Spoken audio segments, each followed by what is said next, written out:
I'm here in my isolation station. I hope you guys are doing the same. And with that has kind of thrown WrestleMania 36 into turmoil. It's all being pre-recorded now with absolutely no crowd whatsoever, and it's coming from the Performance Center. What's more, they've split it over 2 days and seemingly filled it with just random matches, as well as those big spectacles that we're used to. And the big spectacles themselves are probably going to get forgotten about in years to come, because we're going to see the likes of Shayna Baszler besting Becky Lynch for the Raw Women's title with no crowd reaction, and potentially Drew McIntyre becoming the first UK-based WWE champion in history, again to no fan reaction. And finally, Roman Reigns winning back the Universal title, the title he never lost. Or rather, that was the plan until he decided to step away from the show because of his compromised immune state due to his leukemia, and I do not blame him. But on top of him, we've lost the likes of Dana Brooke and Rey Mysterio, who were meant to be involved and can't be now, and there are other rumours and speculation around other performers that will be pulled from the show. So maybe in hindsight this show should have been removed from the calendar and then delayed until later in the year. A lot of people, myself included, thought that was going to happen, and seemingly that is not what's going to happen. It will happen come rain or shine. Now, because it's not going to be the show that we think it should be, I thought now would be a good time for us to look back over the past 35 years of WrestleMania history and put together a kind of supercard of past matches. Basically, what I've done is I've given myself 10 match slots, and I'm not repeating anything like titles or superstars, and I've kind of put together what I feel is a kind of best of the best card, as balanced as I can make it and across a wide spectrum as possible. So here we go. Okay, let's start the card off with some history making, and let's roll out the women's triple threat match from WrestleMania 32 between Becky Lynch, Sasha Banks and the then Divas champion Charlotte Flair, and we can crown ourselves a brand new women's/Raw women's champion. And this is still, for my money, the best women's match in WrestleMania history. It is one of the bright points of WrestleMania 32, and it was when we finally started seeing decent women's matches appear on a card on a regular basis, and some kind of semblance of story. Granted, this one wasn't the best, but it did put out a very good match, so there is always that. Now, moving on from that to something that is basically a car crash, we have WrestleMania X7's TLC 2 match between the Dudleys, the Hardys and Edge and Christian, each with their own little helper sidekick, Spike Dudley, Lita and Rhino. Now, this is the culmination of about 18 months of story between the three teams, starting all the way back, I believe, at No Mercy 99 between the Hardys and Edge and Christian in a ladder match. We then got the Hardys and the Dudleys in a tables match at the Royal Rumble in 2000.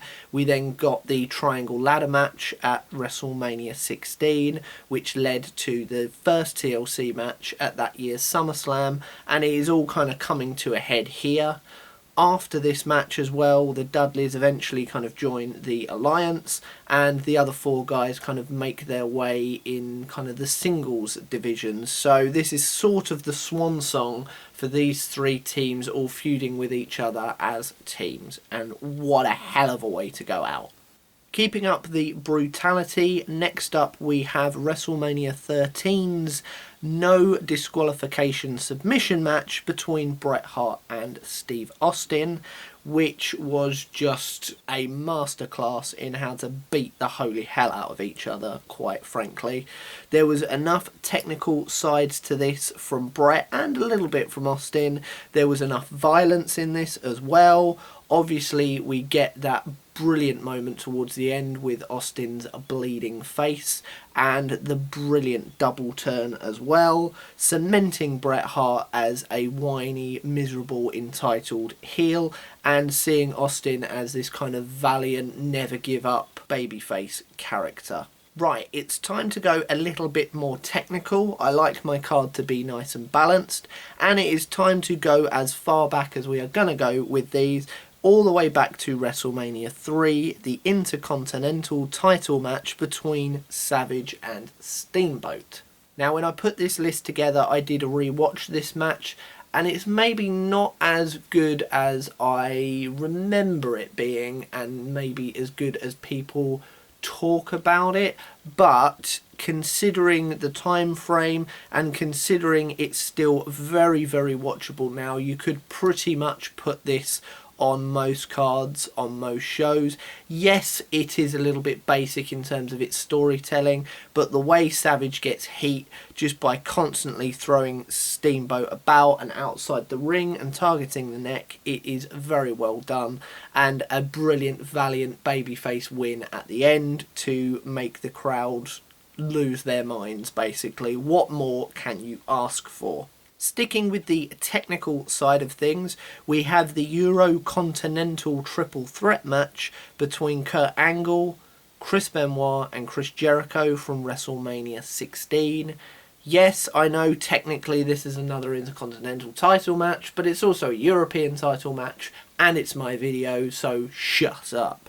The wonderful bonus here is we get 2 matches in one, and we get the whiny heel in Kurt Angle losing both of his titles to 2 different people, and he wasn't even involved in either decision. This then kind of catapults him right up the card for later in the year, but the match itself is 3 very, very brilliant technical workers working very, very well together. As this is a WrestleMania All-Stars card, it is time for a bit of pomp and pageantry, and what more pomp and pageantry could you get than Rock versus Hogan from WrestleMania 18? I mean, it's a WrestleMania card, so we really needed a Hogan match, and to be honest, looking through his matches, it was kind of either this one or his street fight match against McMahon, and to be honest, this one won out by a country mile. There's not really too much to say about this match that hasn't already been said. The fact that the crowd turn on the face Rock and support the heel Hogan. The fact that both guys basically take this on board and work a completely brand new match. And the fact that The Rock is able to kind of work around Hogan's limitations, A, because obviously he is that much older, and B, because he's Hogan and was quite limited anyway. But you still get the crowd absolutely and the crowd absolutely. Let's move on to WrestleMania 25. It is brilliant. Undertaker versus Shawn Michaels match, the better one of the 2, in my opinion anyway. And this match is nigh on faultless as well. The only real issue is when Undertaker tries to impale his own head, purely because he wasn't caught by the idiot cameraman who was in the wrong place. And yes, I know he was a plant. Hence why he's an idiot.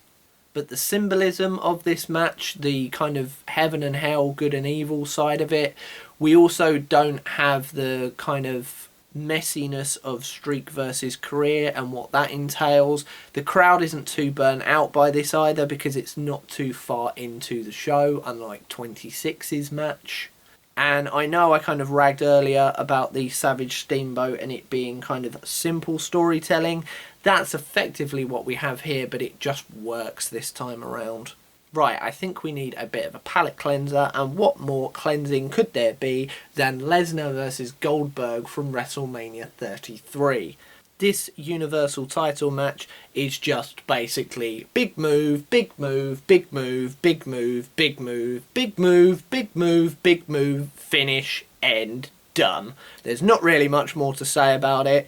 It's a completely different match from everything else on this card, but it serves a brilliant purpose, and the fact that Lesnar was going into this match 2 down to Goldberg, and the fact that the stakes had been raised to the maximum because of the world title involved in the match as well, It's just a brilliant, different kind of match that worked perfectly on the WrestleMania 33 card, and I think will serve the exact same purpose here as well.